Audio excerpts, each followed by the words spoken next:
yang dicetuskan Abu Al-Hasan Al-Asy'ari, kita ambil di sifat ma'aninya yang 7-nya.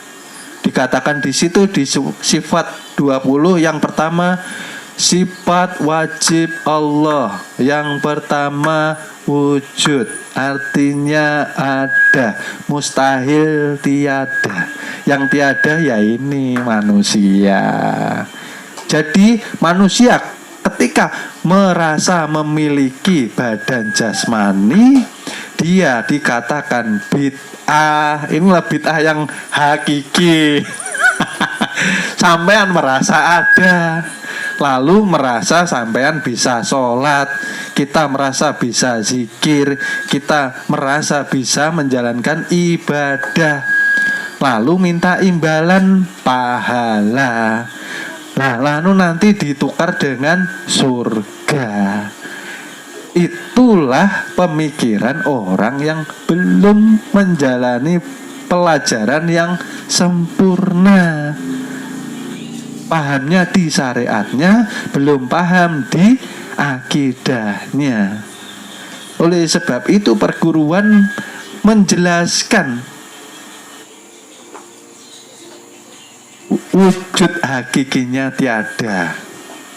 Karena yang ada ialah Muhammad dan Allah yang dihimpun di dalam diri memha memda, wujud manusia sempurna. Dikatakan manusia mengemban amanah Tuhan karena di dalam diri manusia terdapat zat sifat asma dan afalnya Tuhan. Alif lam lam ha. Di dalam tubuh manusia inilah Allah titipkan wujud sifat nyatanya. Ya, sudah diajarkan di perguruan, Allah jangan dicari karena sudah nyata. Allah ini maha nyata. Siapa yang mengatakan Allah gaib terus ini? Bagaimana bertemu Tuhan kalau dikatakan Allah gaib terus? Adam itu sifatnya kebalikan daripada Tuhan. Tuhan ada, mustahil tiada. Ya, Tuhan maha hidup, mustahil mati. Yang mati siapa? Jasad. Tuhan maha mengetahui, mustahil bodoh. Mustahil tidak mengetahui. Tuhan maha mendengar, mustahil tuli. Ya, Allah maha melihat, mustahil buta. Allah maha berbicara, mustahil bisu. Ya, Allah maha berkuasa dan berkehendak, mustahil tidak bisa berkuasa dan tidak bisa berkehendak.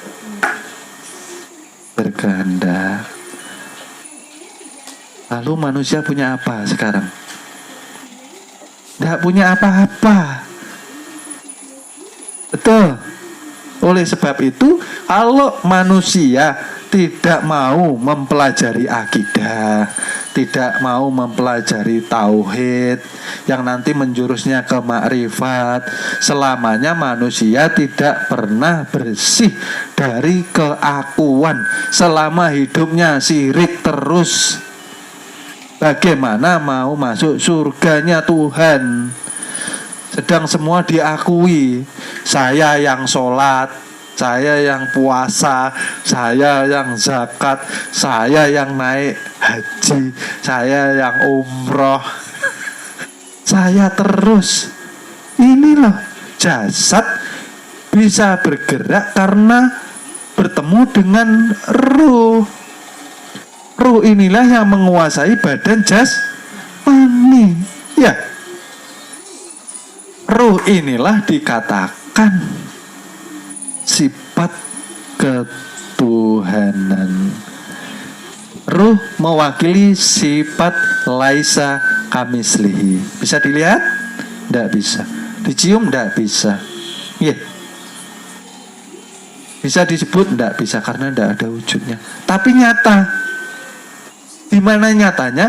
Dia bergerak keluar, masuk, menyatakan diri.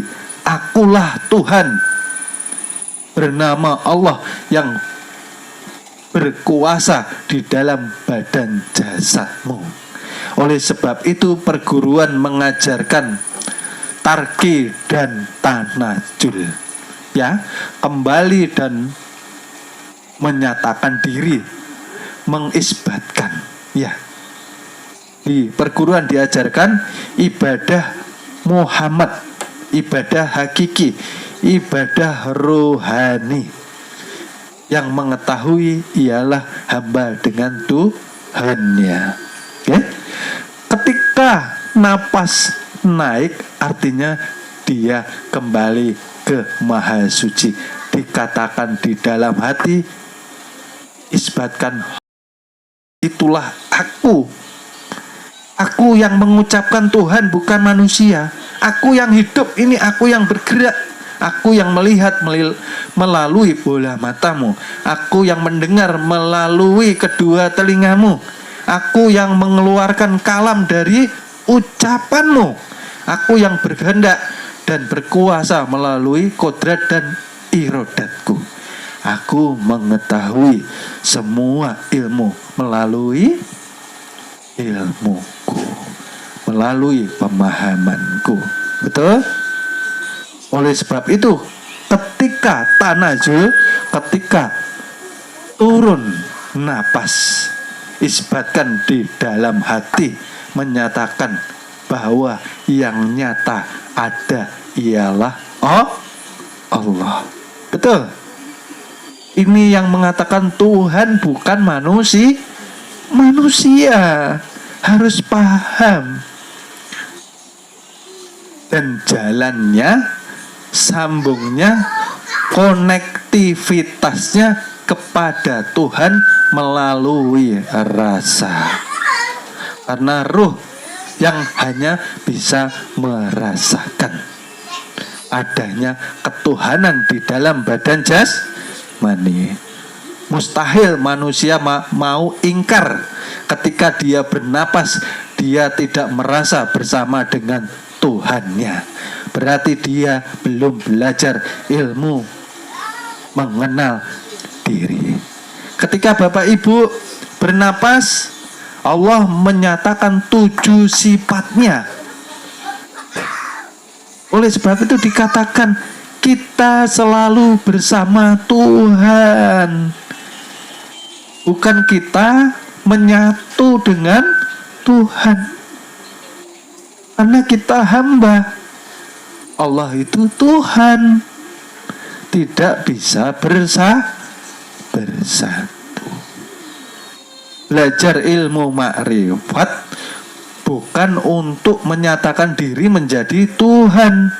Nanti disebut Fir'aun yang selanjutnya. Harus paham murid di sini, dimanapun murid berada, ya, bahwa perguruan mengajarkan ilmu makrifat untuk mengajarkan murid-muridnya berani menyatakan, menyatakan bahwa dirinya milik Tuhan, dirinya kezahiran sifat Tuhan. Betul? Ya, jadi manusia kan tidak ada. Oleh sebab itu murid di sini bukan mencari Tuhan, merasakan keberadaan Tuhan. Dikatakan itulah amalan tertinggi para wali, para nabi, para kekasih Allah Subhanahu wa ta'ala. Dengan merasakan inilah yang dikatakan berzikir tanpa huruf, tanpa suara. Terima kasih, semoga Allah memberikan hidayah kepada kita semua.